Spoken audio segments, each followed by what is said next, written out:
Hello everyone, welcome back. In today's video, I'm going to show you exactly how to change the Wi-Fi on your Wyze camera step by step in 2026.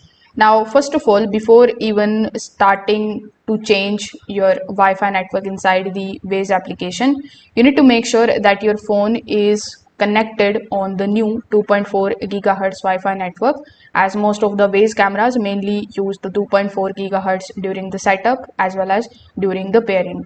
Now, a lot of people make this mistake. First, for most of the Wyze cameras, you usually don't need to remove the cameras from the Wyze application just to change the Wi-Fi. Repeating the setup process normally overrides the old network settings while keeping most of the camera settings saved. Now, in order to get into the setup mode, you just have to simply press and hold the setup button on top of your camera.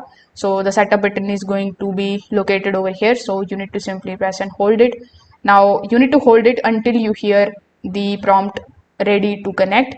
So this status light should start blinking, meaning that the camera entered into the pairing mode successfully. So once that is done, you just have to simply open your Wyze application on your phone. Then simply tap on the option of add rules, or you can also tap on the option of add new device. Afterwards, you just have to select the device that you want to add over here. So you need to simply select your Wyze camera model, then simply press next, and you need to follow further on-screen instructions in order to basically start adding it and start adding the setup process.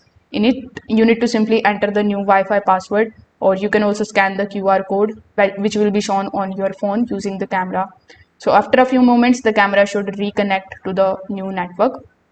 So if this video helped you out, make sure that you like this video and subscribe to the channel. Thanks for watching.